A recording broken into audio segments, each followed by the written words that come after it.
Excellent Elampa online classes. എൻ്റെ പേര് മാഹി. ഇന്ന് നമ്മൾ പഠിക്കാൻ പോകുന്നത് 10th സ്റ്റാൻഡേർഡ് ഹിസ്റ്ററിയിലെ ഫസ്റ്റ് ചാപ്റ്ററായ revolutions that influence the world എന്ന ചാപ്റ്ററിലെ ഫ്രഞ്ച് റെവല്യൂഷൻ്റെ സെക്കൻഡ് പാർട്ടാണ്. 1719 നെപ്പോളിയൻ ബോണപ്പാർട്ട് ഫ്രാൻസ് അറ്റാക്ക് ചെയ്ത് കീഴടക്കി എന്നാണ്.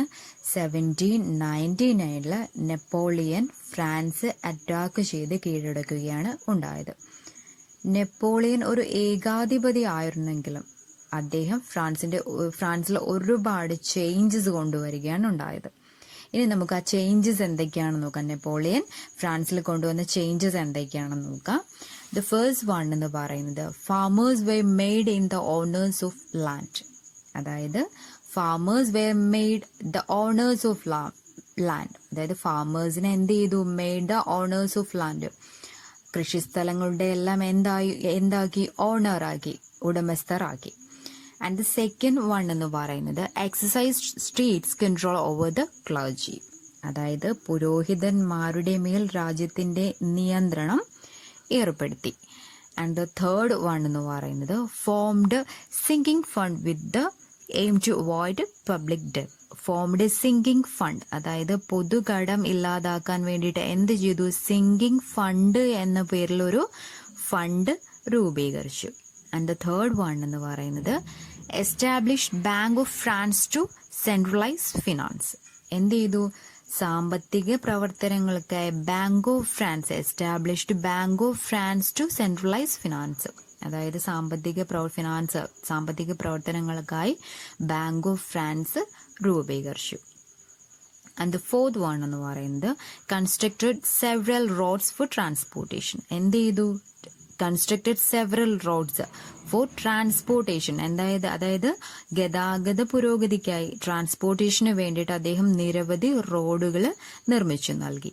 ആൻഡ് ദ ലാസ്റ്റ് വൺ എന്ന് പറയുന്നത് prepared a new code of law by codifying the existing laws. അതായത് നിലവിലുള്ള നിയമങ്ങളെല്ലാം കോഡിഫൈ ചെയ്ത്, അതായത് ക്രോഡീകരിച്ച് ദ എക്സിസ്റ്റിംഗ് ലോ, അതായത് ഒരു പുതിയ നിയമസംഹിത ഉണ്ടാക്കുകയാണ് ആര് ചെയ്തത്? നെപ്പോളിയൻ ചെയ്തത്. അപ്പോൾ ഇത്രയും കാര്യങ്ങളാണ് നെപ്പോളിയൻ ബോണപ്പാർട്ട് ഫ്രാൻസിൽ വരുത്തിയ changes. When France sneeze the rest of Europe catches cold. അതായത് വെൻ ഫ്രാൻസ് സ്നീസ്, ഫ്രാൻസ് തുമ്മിയാൽ, സ്നീസ് ചെയ്യുക, തുമ്മുക, ഫ്രാൻസ് തുമ്മിയാൽ, the rest of Europe catches cold, യൂറോപ്പിനാകെ ജലദോഷം പിടിക്കും. ഇത് പറഞ്ഞിരിക്കുന്നത് ഓസ്ട്രിയൻ റൂളർ ആയിരുന്ന മെറ്റീനിക്കാണ്. അദ്ദേഹം എന്തുകൊണ്ടായിരിക്കാം ഇങ്ങനെ പറയാനുള്ള റീസൺ? നെപ്പോളിയൻ അധികാരത്തിൽ വന്നതിനു ശേഷം ഫ്രാൻസിൽ ദേശീയത, അതായത് നാഷണലിസം ശക്തിപ്പെടുകയും നെപ്പോളിയൻ യൂറോപ്യൻ കൺട്രീസ് ഒന്നൊന്നായിട്ട് വെട്ടിപ്പിടിക്കുകയും ചെയ്തു. ഇനി 1815 നടന്ന വാട്ടർലൂ വാറിൽ യൂറോപ്യൻസിനോട് നെപ്പോളിയൻ പരാജയപ്പെടുകയാണ് ഉണ്ടായത്. ഇനി നമ്മൾ നോക്കാൻ പോകുന്നത് ചാപ്റ്ററിന്റെ പേര് പോലെ തന്നെ revolutions that influence the world. എങ്ങനെയാണ് വിപ്ലവങ്ങൾ വേൾഡിനെ, ലോകത്തെ സ്വാധീനിക്കുന്നത് എന്നതുപോലെ ഫ്രഞ്ച് റവല്യൂഷനും വേൾഡിനെ എങ്ങനെയാണ് ഇൻഫ്ലുവൻസ് ചെയ്തതെന്ന് നോക്കാം. ദ ഫസ്റ്റ് വൺ എന്ന് പറയുന്നത് stimulated all the later revolutions in the world. പിൽക്കാലത്ത് ലോകത്തുണ്ടായ later revolutions in the world. Stimulated all the later revolutions in the world. അതായത് പിൽക്കാലത്ത് ലോകത്തുണ്ടായ എല്ലാ വിപ്ലവങ്ങൾക്കും ആവേശം പകരുകയാണ് ചെയ്തത്. ഏതാണ്? ഫ്രഞ്ച് വിപ്ലവം. ആൻഡ് ദ സെക്കൻഡ് വൺ എന്ന് പറയുന്നത് ended the feudal system in Europe and threatened the autocratic rules. അതായത് യൂറോപ്പിൽ ഫ്യൂഡൽ വ്യവസ്ഥയുടെ അന്ത്യം കുറിക്കുകയും, അതായത് എൻഡഡ് ദ ഫ്യൂഡൽ സിസ്റ്റം അവസാനിക്കുകയും and threatened the autocratic rules. സ്വേച്ഛാധിപത്യ, ഓട്ടോക്രാറ്റിക് മീൻസ് സ്വേച്ഛാധിപത്യ ഭരണകൂടങ്ങൾക്ക് ഭീഷണിയാകുകയും ചെയ്തു. ആൻഡ് ദ തേർഡ് വൺ എന്ന് പറയുന്നത് proclaim that the nation is not merely a region but the people.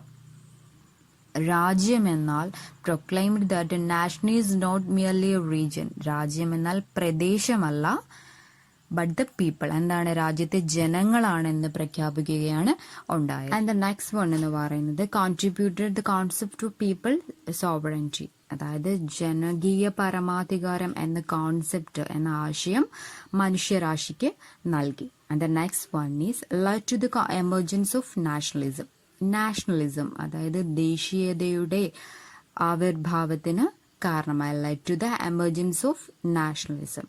And the next one is help the growth of the middle class. Help the growth of the middle class. Middle class means മധ്യവർഗത്തിന്റെ വളർച്ചയ്ക്ക്, help the growth of middle class, മധ്യവർഗത്തിന്റെ വളർച്ചയ്ക്ക് കാരണമായി അല്ലെങ്കിൽ വളർച്ചയെ സഹായിച്ചു.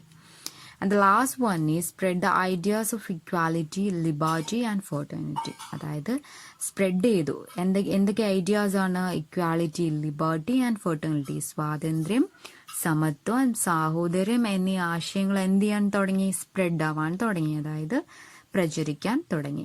ഇത്രയും കാര്യങ്ങളാണ് French revolution മുഖേന ലോകത്തെ ഇൻഫ്ലുവൻസ് ചെയ്ത കാര്യങ്ങൾ. ദ ലാറ്റിൻ അമേരിക്കൻ റവല്യൂഷനെ കുറിച്ചാണ്.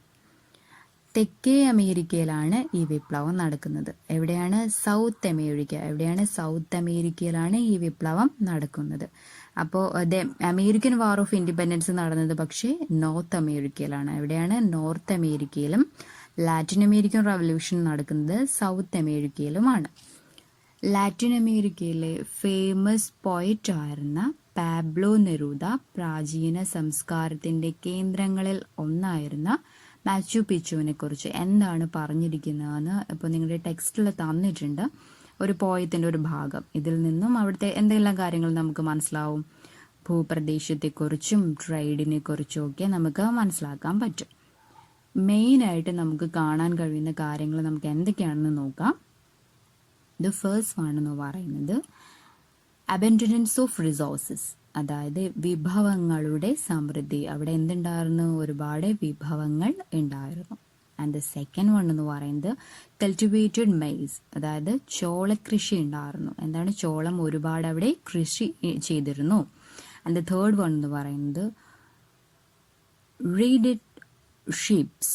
റീഡേറ്റ് ഷീപ്സ്, അതായത് ചെമ്മരിയാടുകളെ വളർത്തിയിരുന്നു. ഇവരെന്ത് ചെയ്തിരുന്നു? ചെമ്മരിയാടുകളെ വളർത്തിയിരുന്നു. ആൻഡ് ദ ലാസ്റ്റ് വൺ എന്ന് പറയുന്നത് അക്വയർഡ് വെൽത്ത് ത്രൂ ട്രേഡ്. എന്തായിരുന്നു? വ്യാപാരത്തിലൂടെ, ത്രൂ ട്രേഡ്, വ്യാപാരത്തിലൂടെ ഇവരെന്തായിരുന്നു? സമ്പത്ത് നേടിയിരുന്നു. ഒരുപാട് വ്യാപാരങ്ങളൊക്കെ, കച്ചവടങ്ങൾ, ട്രേഡൊക്കെ ആർക്കുണ്ടായിരുന്നു? ലാറ്റിൻ അമേരിക്കൻസിന് ഉണ്ടായിരുന്നു. ഇങ്ങനെ വളരെ റിച്ച് ആയിരുന്ന ലാറ്റിൻ അമേരിക്കയിൽ എങ്ങനെയാണ് റെവല്യൂഷൻ ഉണ്ടാവാനുള്ള റീസൺ എന്തൊക്കെയാണെന്ന് നമുക്ക് നോക്കാം. എക്കോണമിക് റിച്ചസ്, അതായത് സാമ്പത്തിക അഭിവൃദ്ധി കാരണം സ്പെയിൻകാരും പോർച്ചുഗീസുകാരും ലാറ്റിൻ അമേരിക്കയെ കോളനിയാക്കി മാറ്റുകയാണ് ഉണ്ടായത്. ആരൊക്കെയാണ്? സ്പെയിൻകാരും പോർച്ചുഗീസുകാരും ചേർന്ന് ലാറ്റിൻ അമേരിക്കയെ കോളനികളാക്കുകയാണ് ഉണ്ടായത്. ഇതിനെ തുടർന്നു അതിനുശേഷം സ്പെയിൻകാരും പോർച്ചുഗീസും ഒക്കെ ലാറ്റിൻ അമേരിക്കയിൽ ചെയ്തത് എന്ന് പറഞ്ഞാൽ തങ്ങളുടെ ഭാഷ, അതായത് സ്പെയിൻകാരുടെ സ്പാനിഷ് അല്ലെങ്കിൽ പോർച്ചുഗീസ് ഭാഷയൊക്കെ ഇവരെന്ത് ചെയ്തു? മതവും ആചാരവും, അതായത് അവരുടെ ലാംഗ്വേജസും റിലീജിയൻസും ആൻഡ് കസ്റ്റംസും ഒക്കെ, അവരുടെ ആചാരവും ഒക്കെ എന്ത് ചെയ്തു? ലാറ്റിൻ അമേരിക്കയിൽ അങ്ങ് പ്രചരിപ്പിക്കാൻ തുടങ്ങി. കൂടാതെ സ്പാനിഷ് സ്റ്റൈലിൽ അവിടെയുള്ള ഹൗസസും ചർച്ചസും പള്ളികളും വീടുകളും ഒക്കെ എന്ത് സ്റ്റൈലിൽ വെച്ചു? സ്പാനിഷ് സ്റ്റൈലിൽ നിർമ്മിക്കുകയും ചെയ്തു. അതുപോലെ തന്നെ സ്പാനിഷുകാർ അവിടെ ഒരുപാട് സ്കൂൾസൊക്കെ നിർമ്മിച്ചു. അതുപോലെ സ്പാനിഷ് ഫാമിംഗ് മെത്തേഡ്സ്, അതായത് ഈ ഫാമിംഗ് മെത്തേഡ്സിലും, അതായത് കൃഷി ചെയ്യുന്ന രീതിയിലൊക്കെ ഒരു സ്പാനിഷ് ടച്ച് ഇവർ കൊണ്ടുവരാൻ നോക്കി.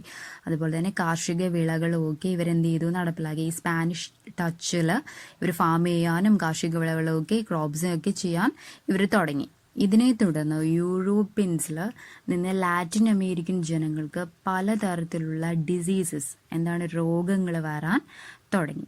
മറ്റൊരു കാരണം എന്ന് പറയുന്നത് സ്പെയിൻകാരും പോർച്ചുഗീസുകാരും കൂടി ജനങ്ങൾക്കിടയിൽ വംശീയ വിവേചനം, വംശീയ വിവേചനം, റേഷ്യൽ ഡിസ്ക്രിമിനേഷൻ, അതായത് ഉയർന്ന വംശം താഴ്ന്ന വംശം എന്ന പേരിൽ എന്ത് കൊണ്ടുവരാൻ തുടങ്ങി? എന്ത് ജനങ്ങൾക്കിടയിൽ എന്ത് ചെയ്യാൻ തുടങ്ങി? വംശീയ വിവേചനം കാണിക്കാൻ തുടങ്ങി, അതായത് റേഷ്യൽ ഡിസ്ക്രിമിനേഷൻ കാണിക്കാൻ തുടങ്ങി. ലാറ്റിൻ അമേരിക്കൻ ജനതയുടെ സമ്പത്തും വിഭവങ്ങളുമെല്ലാം തന്നെ ഇവർ കൊള്ളയടിക്കുകയാണ് ചെയ്തത്. അതുപോലെ തന്നെ കോളനിക്കാരെ അടിമകളെ പോലെ ഇവർ പണിയെടുപ്പിച്ചു. Jose de San Martin, Francisco Miranda, Simon Bolivar എന്നിവരുടെ നേതൃത്വത്തിലുണ്ടായ വിപ്ലവത്തിലൂടെ ലാറ്റിൻ അമേരിക്കൻ കൺട്രീസ് സ്വതന്ത്രമാവുകയാണ് ചെയ്തത്. ആരൊക്കെയാണ്?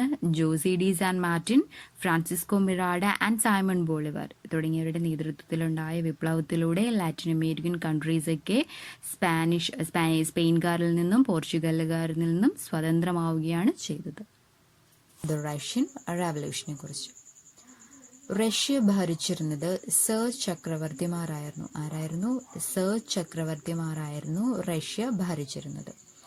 റഷ്യയിലെ ഫേമസ് റൈറ്റർ ആയിരുന്ന മാക്സിം ഗോർക്കി അദ്ദേഹത്തിന്റെ നോവലായ ദ മദറിലെ ഒരു ക്യാരക്ടർ പറയുന്ന കുറച്ച് കാര്യങ്ങൾ നിങ്ങളുടെ ടെക്സ്റ്റിൽ തന്നിട്ടുണ്ട്. അതിൽ പ്രധാനമായും പറഞ്ഞിരിക്കുന്ന കാര്യങ്ങൾ നമുക്ക് എന്തൊക്കെയാണെന്ന് നോക്കാം. അന്നത്തെ റഷ്യൻ തൊഴിലാളി വർഗം ഉന്നയിക്കുന്ന ആവശ്യങ്ങളാണ് ഇതിൽ ഹൈലൈറ്റ് ചെയ്ത് പറഞ്ഞിരിക്കുന്നത് അല്ലേ? എന്തൊക്കെ കാര്യങ്ങളാണ് പറഞ്ഞിരിക്കുന്നത്? Abolish the private property system, അതായത് സ്വകാര്യ സ്വത്തുടമ സമ്പ്രദായം അവസാനിപ്പിക്കുക. പിന്നെ പറഞ്ഞിരിക്കുന്നത് എന്തെന്നാണ്? Everyone has to work, എല്ലാവരും അധ്വാനിക്കണം. Everyone has to work, എല്ലാവരും അധ്വാനിക്കണം. എന്തുകൊണ്ടായിരിക്കാം റഷ്യൻ തൊഴിലാളി ജനതയെ ഇങ്ങനെയുള്ള ആവശ്യങ്ങൾ ഉന്നയിക്കാൻ കാരണമായ സർക്കംസ്റ്റാൻസസ് അല്ലെങ്കിൽ സാഹചര്യങ്ങൾ എന്തൊക്കെയാണെന്ന് നമുക്ക് നോക്കാം. Farmers and factory workers in Russia led a tragic life under the autocracy of the Tsarist emperors who ruled Russia. അതായത് farmers and factory workers in Russia led a tragic life under the autocracy. ഫാമേഴ്സും factory വർക്കേഴ്സും, റഷ്യയിലുള്ള ഫാമേഴ്സും factory വർക്കേഴ്സും ഒക്കെ tragic life, ഒരു ദുരിതപൂർണമായ ജീവിതമാണ് നയിച്ചിരുന്നത് under the autocracy of Tsarist emperors who ruled Russia. അതായത് റഷ്യയിൽ ഭരിച്ചിരുന്ന സർ ചക്രവർത്തിമാരുടെ കീഴിൽ ഉണ്ടായിരുന്ന ഫാമേഴ്സും ഫാക്ടറി വർക്കേഴ്സിനും ഒക്കെ ഒരു ദുരിതപൂർണമായ ലൈഫായിരുന്നു അവർ നയിച്ചിരുന്നത്. പിന്നെ എന്താ പറയുന്നത് നോക്കാം. The low agricultural production affected the farmers' income. Moreover, the landless farmers had to pay huge tax. The low agricultural production affect the farmers' income. അതായത് കാർഷിക പ്രൊഡക്ഷനിലുണ്ടായ കുറവ് affected the farmers' income. ഫാമേഴ്സിന്റെ വരുമാനത്തെ ഇത് എഫക്ട് ചെയ്തു. മോറോവർ അത് കൂടാതെ the landless farmers had to pay huge tax. അതായത് land ഇല്ലാത്ത, എങ്ങനെയാണ് ലാൻഡ് സ്വന്തമായി കൃഷിഭൂമി ഇല്ലാത്ത ഇവരെന്ത് ചെയ്തു? Had to pay huge tax. വലിയൊരു എമൗണ്ട് അല്ലെങ്കിൽ വലുതായി ഇവർക്ക് നികുതി അടയ്ക്കേണ്ടതായിട്ട് വന്നു. Though Russia was rich in natural resources, the industrial production was meager. It was foreigners who controlled majority of the industries that existed there. അതായത് പ്രകൃതി വിഭവങ്ങൾ കൊണ്ട് സമ്പന്നമായിരുന്ന റഷ്യയുടെ വ്യാവസായികോൽപാദനം തുച്ഛമായിരുന്നു. ഉള്ള വ്യവസായങ്ങൾ ഭൂരിഭാഗവും എങ്ങനെയാണ്? വിദേശികളായിരുന്നു, വേറെ രാജ്യത്തുള്ളവരായിരുന്നു നിയന്ത്രിച്ചിരുന്നത്. തൊഴിലാളികളുടെയും കർഷകരുടെയും ദുരിത ജീവിതം Maxim Gorky, Leo Tolstoy, Ivan Turgenev, Anton Chekhov എന്നീ റൈറ്റേഴ്സ് എല്ലാം അവരുടെ കൃതികളെല്ലാം പ്രചരിപ്പിക്കാൻ തുടങ്ങി. ഇതെല്ലാം റഷ്യൻ വിപ്ലവത്തിലേക്ക് വഴിതെളിച്ചു. ഇനി ഈ റഷ്യൻ വിപ്ലവത്തിലേക്ക് നയിച്ച മറ്റു പ്രധാനപ്പെട്ട 2 വ്യക്തികളായിരുന്നു കാൾ മാക്സും ഫ്രെഡറൽ ഏഗൽസും. ആരൊക്കെയാണ്? കാൾ മാക്സും ഫ്രെഡറൽ ഏഗൽസും. മാർക്സിസ്റ്റ് ഐഡിയോളജി, അതായത് മാർക്സിസ്റ്റ് ആശയങ്ങൾ രൂപപ്പെടുത്തുന്നത് ഇവരാണ്. ഇവർ പറഞ്ഞത് ഇതാണ്: മുതലാളിമാർ നിയന്ത്രിക്കുന്ന ഉൽപാദന വ്യവസ്ഥയ്ക്ക് പകരം തൊഴിലാളികളുടെ ആധിപത്യം സ്ഥാപിക്കാൻ ഇവർ ആഹ്വാനം ചെയ്തു. അതായത് ഒരു സമൂഹത്തിൽ നിലനിൽക്കുന്ന ഉൽപാദന ബന്ധങ്ങളാണ് ആ സമൂഹത്തിലെ മാറ്റങ്ങളുടെ എന്നാണ് ഇതിലെ പ്രധാന ആശയം. ഈ ആശയങ്ങളെല്ലാം തന്നെ ജനങ്ങൾക്ക് വളരെയധികം ആവേശം പകർന്നു.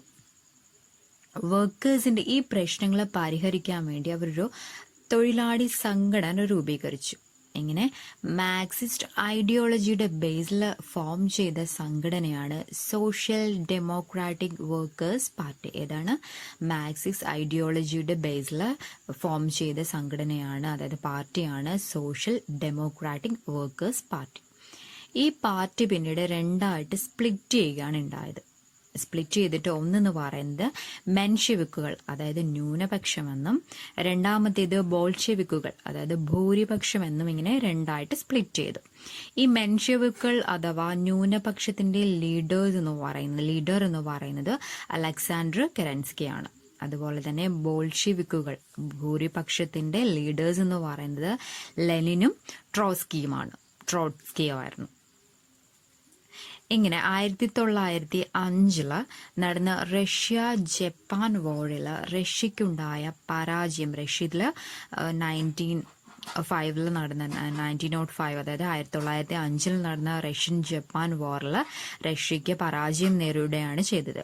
ഇങ്ങനെ ഈ പരാജയം വീണ്ടും റഷ്യയിൽ പ്രശ്നങ്ങൾ സൃഷ്ടിക്കാൻ ഇടയാക്കി. ഇതിനെ തുടർന്ന് workers political rights and economic reforms, അതായത് രാഷ്ട്രീയ അവകാശങ്ങൾക്കും സാമ്പത്തിക പരിഷ്കാരങ്ങൾക്കും വേണ്ടിയിട്ട് പെട്രോഗ്രാഡ് എന്ന സ്ഥലത്ത് 1905 ജനുവരി 9 പ്രകടനം നടത്തുകയാണ് ഉണ്ടായത്. എവിടെയാണ്? എന്തിന്റെ ആവശ്യങ്ങളൊക്കെ ഉന്നയിച്ചാണ്? പൊളിറ്റിക്കൽ റൈറ്റ് ആൻഡ് ഇക്കോണമിക് റിഫോംസസ്, അതായത് രാഷ്ട്രീയ അവകാശങ്ങൾക്കും സാമ്പത്തിക പരിഷ്കാരങ്ങൾക്ക് വേണ്ടിയിട്ട് പെട്രോഗ്രാഡ് എന്ന സ്ഥലത്ത് 1905 ജനുവരി 9 പ്രകടനം നടത്തുകയാണ് ഉണ്ടായത്. ഇതിനെ തുടർന്ന് പട്ടാളം ഈ മാർച്ചിന് നേരെ വെടിവെക്കുകയും 100 കണക്കിന് വർക്കേഴ്സ് മരിക്കുകയും ചെയ്തു. ഈ സംഭവത്തെ രക്തരൂക്ഷിതമായ ഞായറാഴ്ച, അതായത് ബ്ലഡി സൺഡേ എന്ന് അറിയപ്പെടാൻ തുടങ്ങി. എന്താണ്? രക്തരൂക്ഷിതമായ ഞായറാഴ്ച, ബ്ലഡി സൺഡേ എന്ന് അറിയപ്പെടാൻ തുടങ്ങി. ഈ ടൈമിൽ സമരങ്ങൾ നടത്താനായി, അതായത് വർക്കേഴ്സിന്റെ, തൊഴിലാളികളുടെ ഗ്രൂപ്പ്സ്, സംഘടനകൾ റഷ്യയിലെല്ലാം ഓരോ സംഘടനകൾ രൂപീകരിക്കാൻ തുടങ്ങി. ഇങ്ങനെ ഈ സംഘടനയെ പറയുന്ന പേരാണ് സോവിയറ്റുകൾ. എന്താണ്? ഈ സംഘടനയെ പറയുന്ന പേരാണ് സോവിയറ്റുകൾ. ഇങ്ങനെ സമരങ്ങളെല്ലാം ശക്തമായ സമയത്ത് റഷ്യയിൽ ഒരു നിയമനിർമ്മാണ സഭ, അതായത് ലെജിസ്ലേറ്റീവ് അസംബ്ലി ചക്രവർത്തി ഫോം ചെയ്തു. ഇതിനെ പറയുന്ന പേരാണ് ദ്യൂമ. എന്താണ്? ദ്യൂമ എന്നാണ് ഇതിനെ പറയുന്നത്. അതായത് ഈ സമരങ്ങളെല്ലാം ശക്തമായ സമയത്ത് റഷ്യയിൽ നിയമനിർമ്മാണ സഭ, അതായത് ലെജിസ്ലേറ്റീവ് അസംബ്ലി ചക്രവർത്തി ഫോം ചെയ്തു. ഈ ലെജിസ്ലേറ്റീവ് അസംബ്ലിയെ പറയുന്ന പേരാണ് ദ്യൂമ എന്ന്.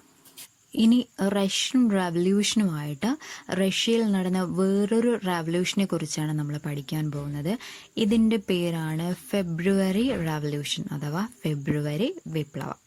നമ്മൾ ഓൾറെഡി പറഞ്ഞു അല്ലെ, ചക്രവർത്തി ഒരു ലെജിസ്ലേറ്റീവ് അസംബ്ലി രൂപീകരിച്ചിരുന്നു, അതിന്റെ പേരാണ് ദ്യൂമ എന്നൊക്കെ അല്ലെ. ഇങ്ങനെ 1914 അതായത് 1914 ഫസ്റ്റ് വേൾഡ് വാർ നടക്കുന്നത്. ഏതാണ്? ഫസ്റ്റ് വേൾഡ് വാർ നടക്കുന്നത് 1914. ഈ വേൾഡ് വാർ ദ്യൂമയുടെ എതിർപ്പ് അവഗണിച്ച്, ഈ വേൾഡ് വാറിൽ ദ്യൂമയുടെ എതിർപ്പ് അവഗണിച്ച് സാർ ചക്രവർത്തിയായ നിക്കോളാസ് II ഈ വാറിൽ പങ്കെടുക്കാൻ തീരുമാനിച്ചു. ഈ യുദ്ധത്തിൽ ഒരുപാട് റഷ്യൻ സോൾജേഴ്സ് കൊല്ലപ്പെടുകയാണ് ഉണ്ടായത്. 1917 ആയപ്പോഴേക്കും റഷ്യയിൽ ഫുഡ് ഷോർട്ടേജ് ഉണ്ടാവാൻ തുടങ്ങി, അതായത് ഭക്ഷ്യ ദൗർലഭ്യം ഉണ്ടാവാൻ തുടങ്ങി.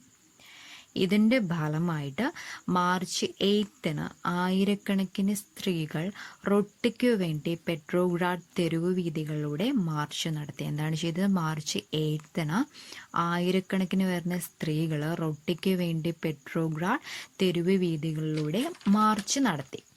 ആദ്യമൊക്കെ സോൾജേഴ്സ് ഈ മാർച്ചിനെ നേരിട്ടെങ്കിലും, കാരണം എന്താണ്? സോൾജേഴ്സ് എന്ന് പറയുന്നത് ഒബിയസ്ലി ആരുടെ സൈഡായിരിക്കും? ചക്രവർത്തിയുടെ സൈഡായിരിക്കും. ആദ്യമൊക്കെ സോൾജേഴ്സ് ഇതിനെ നേരിട്ടെങ്കിലും പിന്നീട് അവരും ഈ വർക്കേഴ്സിനോടൊപ്പം ചേരാൻ തുടങ്ങി. എന്തായിരിക്കും കാരണം ഇതിന്? ബിക്കോസ് കാരണം എന്തെന്നാൽ ഫസ്റ്റ് വേൾഡ് വാറിൽ ഈ സോൾജേഴ്സിനൊക്കെ ഒരുപാട് ദുരിതം നേരിടേണ്ടി വന്നു. ഓൾറെഡി ഒരുപാട് പേര് മരിച്ചു അല്ലേ, അതുപോലെ തന്നെ ഒരുപാട് പേർക്കൊരു ദുരിതം നേരിടേണ്ടി വന്നു. അതുകൊണ്ട് ഇവർ എന്ത് ചെയ്തു? ഈ സോൾജേഴ്സും കൂടി എന്തായി ചെയ്തു? വർക്കേഴ്സിനോടൊപ്പം ചേർന്നു. അങ്ങനെ വർക്കേഴ്സ് പെട്രോഗ്രാഡ് പിടിച്ചെടുക്കുകയാണ് ഉണ്ടായത്. തുടർന്ന് ചക്രവർത്തിയായ നിക്കോളാസ് രണ്ടാമൻ സ്ഥാനം ഒഴിയുകയും, നമ്മൾ നേരത്തെ പറഞ്ഞു അല്ലെ, സോഷ്യൽ ഡെമോക്രാറ്റിക് വർക്കേഴ്സ് പാർട്ടിക്ക് രണ്ടായിട്ട് സ്പ്ലിറ്റ് ചെയ്തിട്ടുണ്ടായിരുന്നു. അതിലെ മെൻഷെവിക്, അതായത് ന്യൂനപക്ഷ ലീഡർ ആയ അലക്സാണ്ടർ കെറൻസ്കിയുടെ നേതൃത്വത്തിൽ ഒരു പ്രൊവിഷണൽ ഗവൺമെന്റ്, അതായത് താൽക്കാലിക ഗവൺമെന്റ് നിലവിൽ വരികയും ചെയ്തു.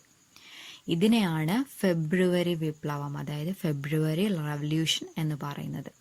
ഈ വിപ്ലവം ആക്ച്വലി മാർച്ചിലാണ് നടന്നിരുന്നത്. പക്ഷേ റഷ്യൻ കലണ്ടറും ഇന്റർനാഷണൽ കലണ്ടറിനേക്കാൾ പുറകിലായതുകൊണ്ട് മാർച്ചിൽ നടന്ന ഈ വിപ്ലവത്തെ ഫെബ്രുവരി റവല്യൂഷൻ എന്നാണ് അറിയപ്പെടുന്നത്.